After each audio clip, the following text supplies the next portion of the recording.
Salut mes amis, bienvenue dans cette nouvelle vidéo de Café du Dimanche où toutes les semaines nous parlons de la bourse, des investissements, des différentes idées, comment placer son argent. Et aujourd'hui le sujet est très particulier, nous allons parler de l'immobilier, mais pourquoi c'est particulier? Parce que nous allons parler des SCPI, de la pierre papier et des façons alternatives d'investir dans l'immobilier sans se prendre la tête de la gestion. Évidemment, quand on investit dans l'immobilier, beaucoup en rêvent, beaucoup le font déjà, mais surtout ceux qui le font déjà savent qu'un des plus gros problèmes avec l'immobilier, c'est la gestion. Et justement, les placements en pierre-papier permettent de s'en passer des soucis de la gestion. Il y a des différentes formes de placer son argent dans l'immobilier via les instruments qu'on appelle pierre-papier ou les instruments financiers indexés sur l'immobilier. Et dans cette vidéo, nous allons parler de un de ces instruments qui est très connu en France, qui s'appelle les SCPI, les sociétés civiles de placement immobilier. Quels sont leurs avantages, quels sont leurs inconvénients par rapport au placement classique dans l'immobilier physique, ou bien par rapport à d'autres types de placements dans la pierre papier? Et bien évidemment, je vais vous présenter quelques idées de placement dans les SCPI et surtout la manière la plus adaptée, y compris fiscalement, de réaliser ce placement. Alors restez avec moi, ça va être très intéressant et j'espère que vous allez apprendre des choses qui vont vous permettre de gérer mieux votre patrimoine. C'est parti!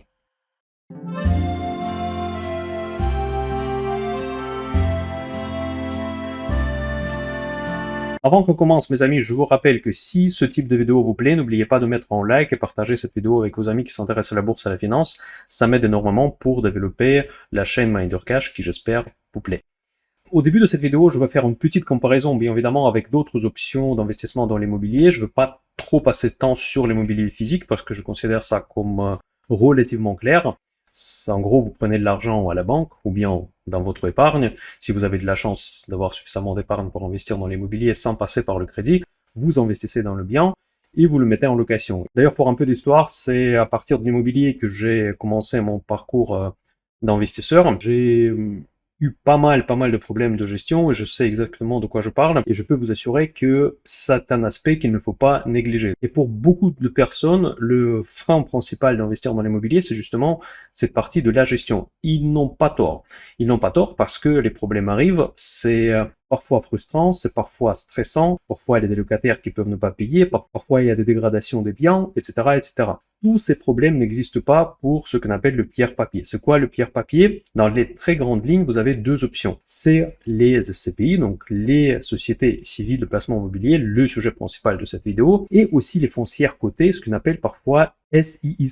Cela veut dire Société d'investissement immobilier cotée. Les foncières cotées ou les REITs, ce sont des sociétés cotées, comme le nom indique. Donc cela veut dire que vous pouvez les échanger sur les marchés financiers, tout comme si c'était une action normale. La plus grosse différence entre les deux, c'est la liquidité. Il faut être franc, c'est que vraiment c'est là où il y a le cœur de différence entre ces deux types de placements. Je ne vais pas m'arrêter longtemps sur les foncières cotées parce qu'il y a eu déjà des vidéos consacrées à ce sujet sur ma chaîne MinderCash. Je vais accrocher les liens dans la description à cette vidéo. Globalement, l'attractivité des foncières cotées, c'est que vous pouvez les acheter et les vendre très facilement comme n'importe quelle action en payant minimum de frais. Effectivement, quand vous investissez dans l'immobilier avec les foncières cotées, les frais que vous payez, c'est pas les frais de notaire qui peuvent représenter plusieurs dizaines de milliers d'euros, mais c'est tout simplement les frais de transaction qui sont inférieurs à $1 ou à 1 euro selon le courtier par lequel vous passez. Donc si les REITs sont des sociétés cotées, cela veut dire que les SCPI dont on va parler aujourd'hui, ce sont des sociétés qui ne sont pas cotées. Et oui, effectivement, ce sont des produits qu'on appelle gré à gré, donc vous pouvez acheter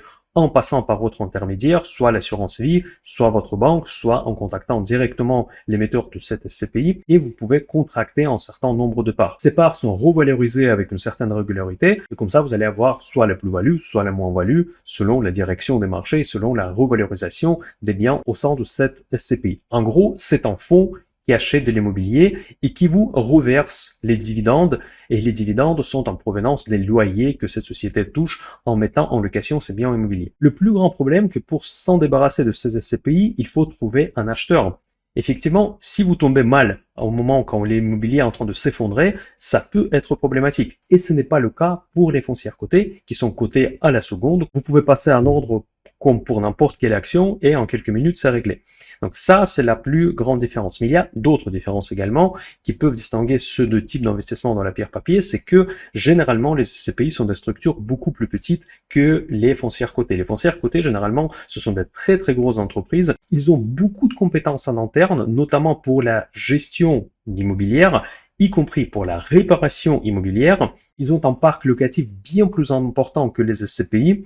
Et souvent, dans les foncières cotées, on peut bénéficier de cet avantage de gros, si vous voulez, parce que vous avez un gros stock, vous pouvez économiser les frais, vous pouvez négocier les frais plus avantageux parce que votre volume est très important. Ce n'est pas nécessairement le cas pour les SCPI. Mais il y a une autre nuance qui est très très rarement mentionnée dans les médias et que moi je trouve encore plus importante, que les SCPI, vu que ce sont des petites structures, c'est pas une agence immobilière, mais presque, donc ils ont quelques dizaines de salariés maximum, ils passent très souvent par la sous-traitance. Ils sous-traitent quasiment l'intégralité de leur activité, et ça fait que la SCPI, ça devient un apporteur d'affaires tout simplement. Ils ne sont pas spécialement très intéressés par la qualité de leurs investissements, ils sont intéressés de recueillir un maximum de fonds, acheter le maximum de biens en déléguant le maximum de responsabilités à des experts. Ils ne sont pas chez eux en interne, ils sont des experts externes, les prestataires de cette SCPI. C'est très important parce qu'il y a une espèce d'un petit conflit d'intérêts. Je ne veux pas non plus exagérer ce problème, mais il peut exister ce conflit d'intérêts parce que la SCPI, elle est quelque part un petit peu moins intéressée par la qualité de gestion et la qualité de son parc immobilier. Donc mon objectif aujourd'hui est de vous exposer les pour et les contre de ce deux types d'investissement. Après, ça sera à vous de choisir parce qu'il y a évidemment des avantages chez les SCPI. Et un des plus gros avantages, mes amis, que SCPI est considéré comme l'investissement immobilier dont vous pouvez contracter le prêt immobilier dans la grille des taux des prêts immobiliers. Si demain vous allez voir votre banque et vous dites « je veux investir dans l'immobilier », et je veux acheter des foncières cotées, ils vont vous dire non, ou bien ils vont vous proposer un prêt à la consommation avec un taux exorbitant. Par contre, si vous leur dites que je veux acheter les SCPI à crédit, là, ils vont sans doute vous dire oui, évidemment, si votre dossier est recevable par cette banque. Et en plus, cette SCPI va être considérée comme un véritable placement immobilier et peut même, dans certains cas, être intégré au sein de votre assurance vie afin de bénéficier des avantages fiscaux. Donc, malgré quelques défauts, si vous voulez, de gestion des SCPI, où le problème peut arriver ou ne pas arriver selon les cas, selon les entreprises, parce que c'est comme partout, il y a des entreprises qui sont bien gérées, il y a des entreprises qui sont mal gérées, c'est aussi le cas pour les foncières cotées, et même si pour les SCPI, cette probabilité, selon moi, est légèrement plus importante que pour les foncières cotées, vous avez quand même en contrepartie les avantages fiscaux et les avantages d'investir l'argent de la banque, et pas votre propre argent. Vous savez, un des piliers d'investissement, surtout si vous partez de zéro, investir l'argent des autres. Vous pouvez le faire avec les SCPI et vous ne pouvez pas le faire avec les foncières cotées. Et c'est pour ça que cette classe d'actifs mérite votre attention. Nous allons commencer par quelques règles d'or, comment investir dans les foncières cotées et dans les SCPI.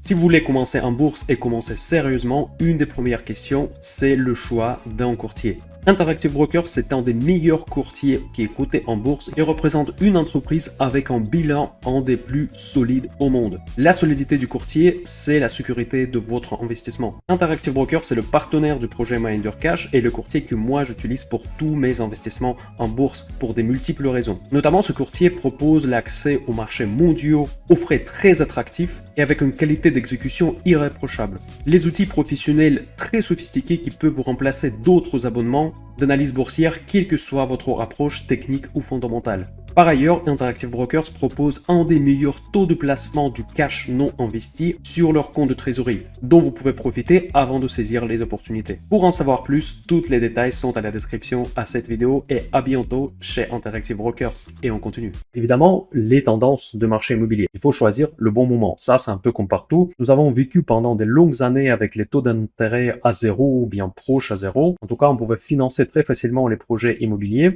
J'ai profité de cette période pour construire un portefeuille immobilier. J'ai commencé à investir à 24 ans. J'investissais, bon, si ce n'est pas tous les ans, mais pratiquement tous les ans, dans les biens locatifs. J'ai pas fait beaucoup de pierre papier, peut-être à tort, peut-être j'ai dû le faire, mais je partais plus sur l'immobilier physique. Mais évidemment, cet environnement propice ou ne pas propice à l'immobilier est directement lié aux taux. Aujourd'hui, les taux ont remonté, mais on n'est pas non plus à un niveau des taux qu'on a observé après le Covid. Aujourd'hui, les taux sont raisonnables par rapport à l'historique. Par contre, ils sont quand même beaucoup plus élevés que pendant la dernière décennie, marqué par ce qu'on appelle les quantitative easing, quand les banques centrales stimulaient l'économie en baissant artificiellement les taux. Bref, évidemment, l'environnement, la macro, c'est toujours très très important.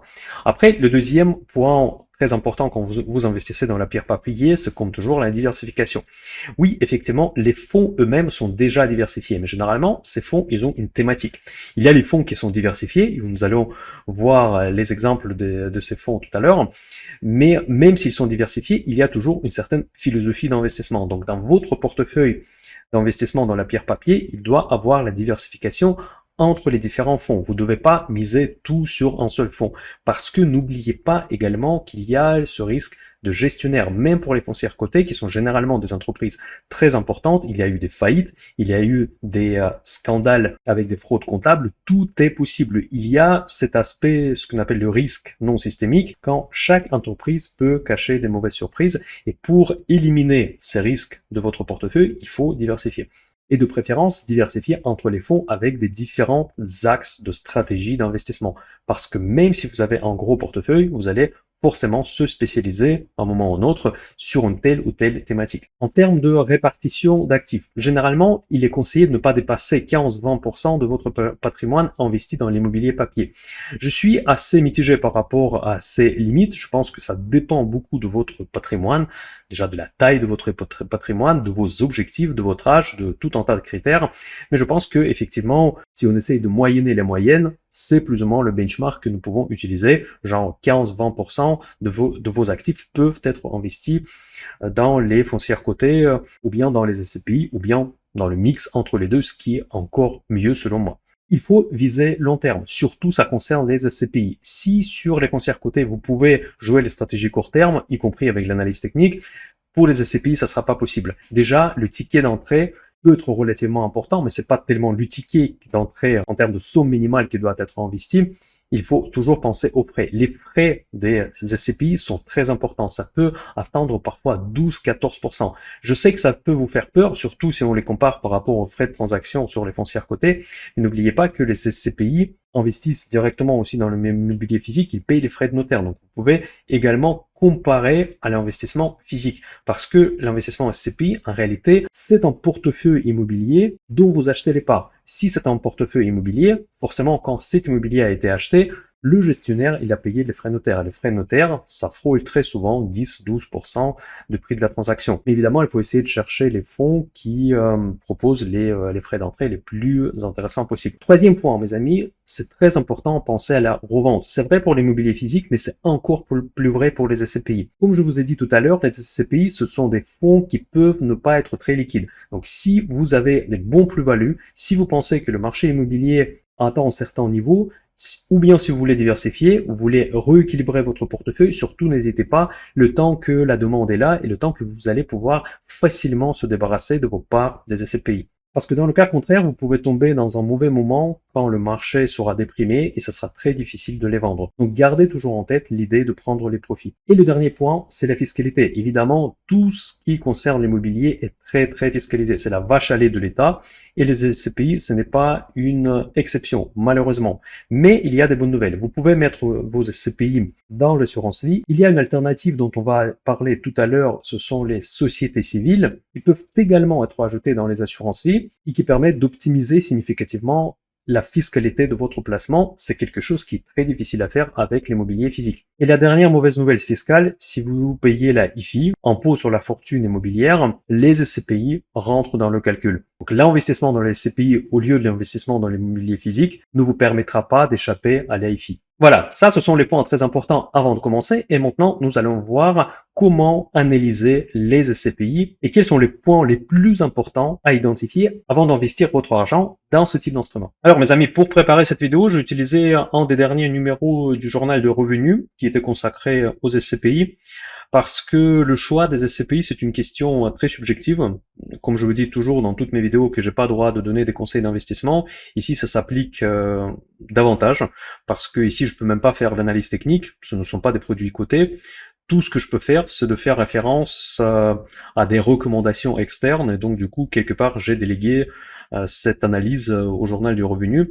Mais l'idée de cette vidéo, c'est de vous présenter les grands principes comment choisir et à quoi faire attention quand vous investissez dans les SCPI. Après, vous allez faire sans doute votre recherche, vous allez vous adresser probablement à des sources d'informations les plus fiables. Moi, je peux tout simplement constater que telle société de gestion, elle est sérieuse, elle n'est pas sérieuse, donc j'ai pas le moyen de faire cette analyse approfondie comme moi je le fais d'habitude pour les sociétés cotées. Par exemple, avec Société Total Énergie, je peux aller voir les bilans, je peux voir la situation technique, je peux voir les macros, etc., etc.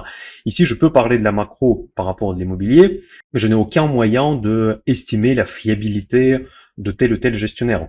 Quelque part, pour rester sérieux, je suis obligé de faire un appel à une analyse externe, si vous voulez, qui me permettrait de faciliter un petit peu cette tâche. Voilà, avant de commencer à regarder les exemples concrets, je vais vous présenter quels sont les critères principaux. Bon, nous allons commencer par le nom de la SCPI, je pense que c'est le plus facile. Déjà, dans le nom, souvent, on représente la philosophie, vraiment l'axe principal de l'investissement. Si ça s'appelle les foncières de région ou quelque chose, ça veut dire qu'ils investissent en province, ils investissent peut-être dans les box de stockage. Vous allez souvent l'identifier par nom de SCPI, quelque part la philosophie et ou les axes principaux de ce fonds. Ensuite, le versement minimal pour une première souscription. Donc ça, c'est assez clair. Donc c'est souvent le cas pour d'autres types de fonds. Les fonds en action comme les SIPAV, les OPCVM ou bien les ETF, il y a quasiment jamais d'un montant minimal. Ici, il y en a. Par exemple, sur cet exemple-là, c'est marqué ce 5 000 €, c'est l'investissement minimal que vous pouvez investir dans ce fonds.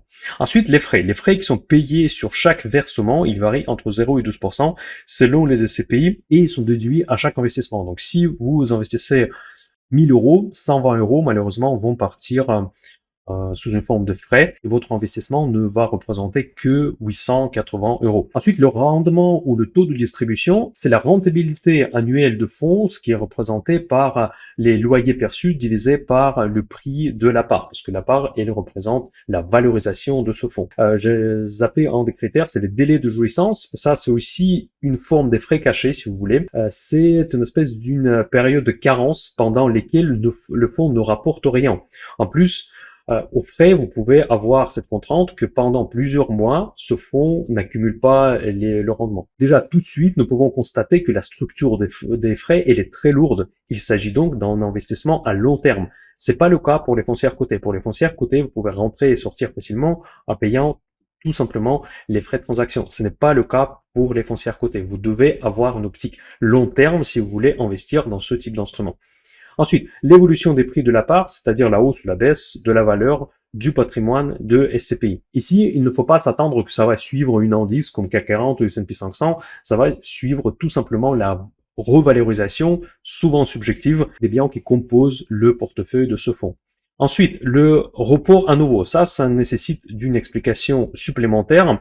Effectivement, les fonds, vu qu'ils travaillent avec des clients, ils veulent garantir un certain rendement. Évidemment, personne ne connaît l'avenir et personne ne sait si demain il n'y aura pas une crise immobilière. Afin de garantir quelque part le minimum de rendement à ses clients, les sociétés de gestion, ils mettent de côté certaines sommes au cas où, si jamais il y a des problèmes plus tard, pour qu'ils puissent maintenir un certain niveau de rendement. Encore une fois, ces fonds sont très coûteux à l'achat. Donc, cela veut dire qu'on y reste habituellement très longtemps et pour ne pas perdre la clientèle, les gestionnaires de fonds font le nécessaire afin de garantir une certaine rémunération régulière. Et donc, ce report à nouveau, le RAN, il montre quelle somme d'argent a été placée justement dans cette réserve. Et la valeur de reconstitution par part, c'est la valeur de la part de ce fonds.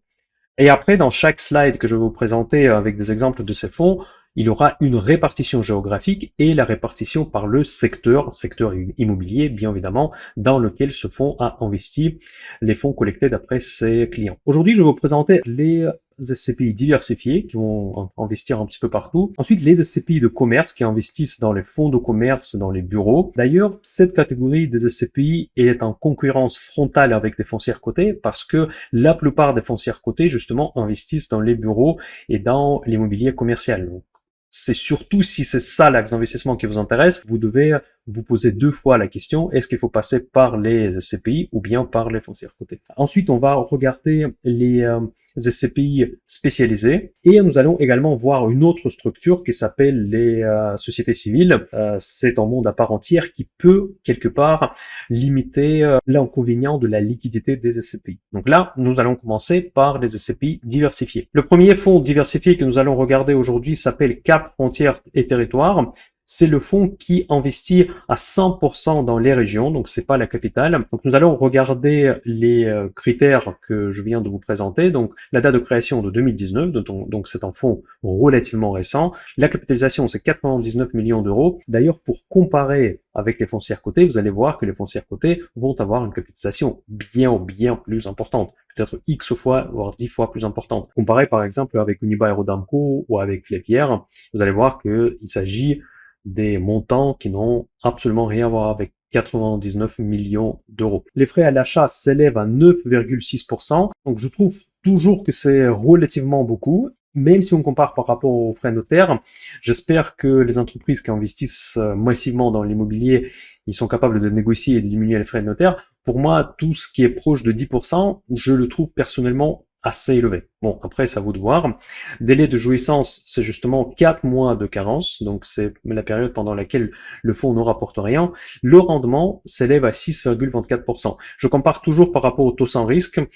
C'est 2 fois plus que le taux sans risque, plus ou moins, et c'est en dessous de rendement moyen de CAC 40. Le CAC 40, comme S&P 500, autour de 7-8% sur la longue durée.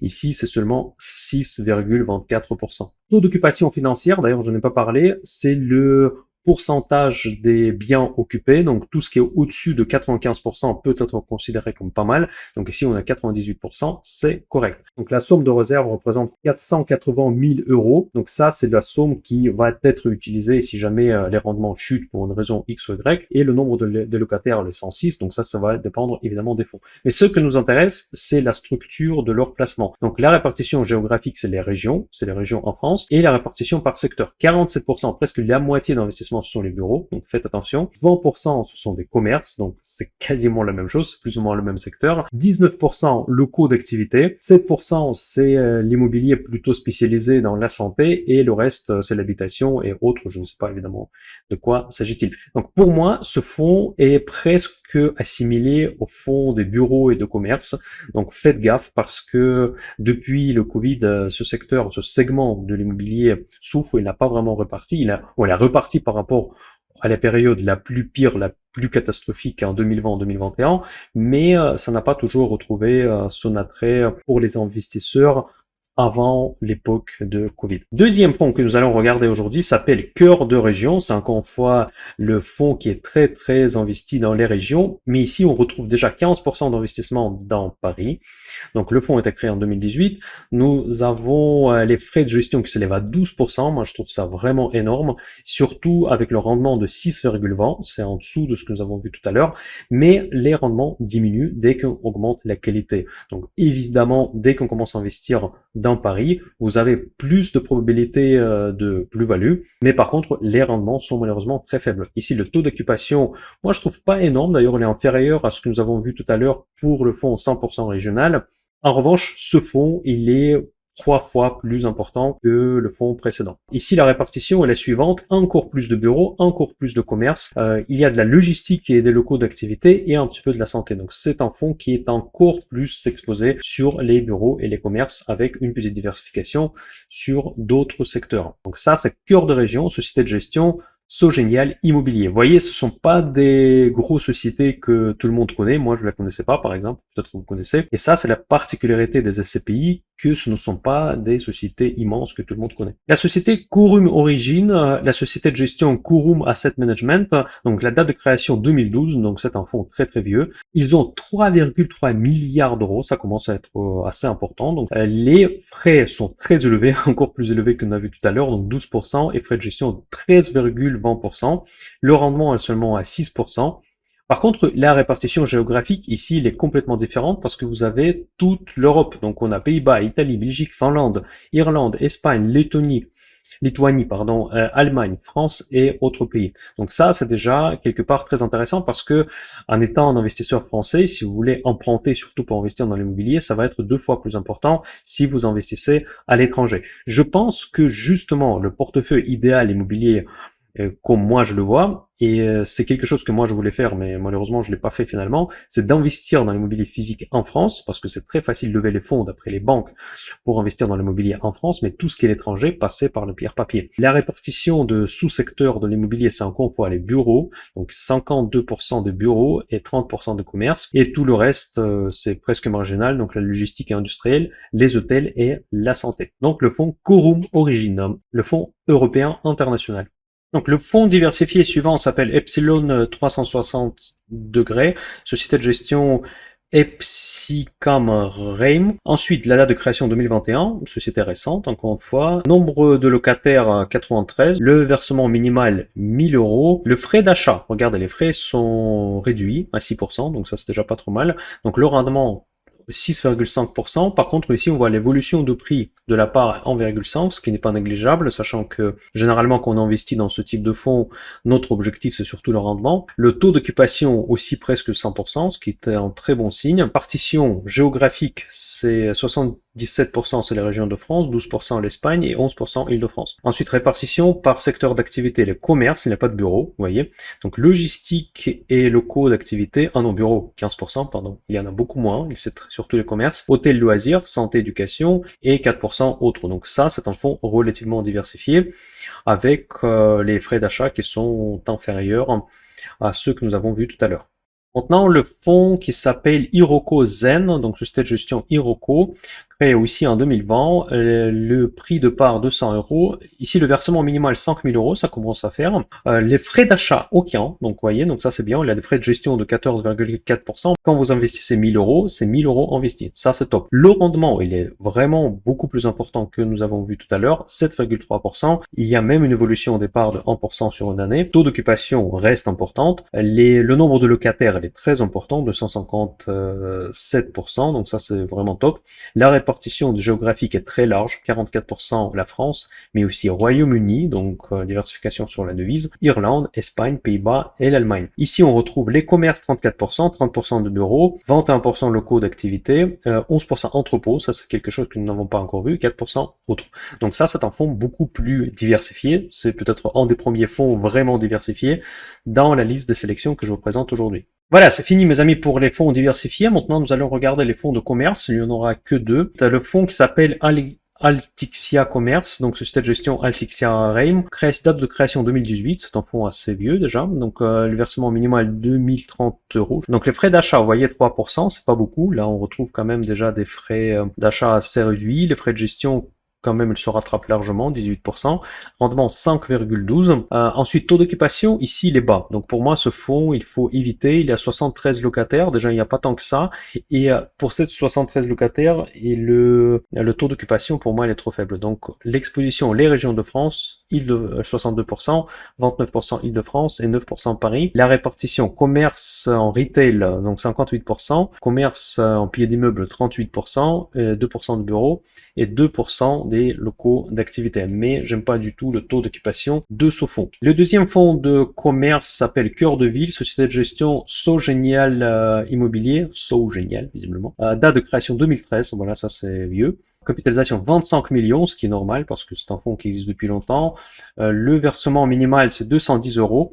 Ensuite, les frais d'achat s'élèvent à 12%. Le rendement de ce fonds, il est à 5,3%. Taux d'occupation, il est correct, cette fois 98%. Le nombre de locataires est très faible. Pour moi, c'est vraiment trop faible. 35 locataires seulement. 84% d'exposition, c'est les régions. 16% Paris. Et les commerces alimentaires, les commerces non alimentaires, 29, les commerces alimentaires, pardon, 46%.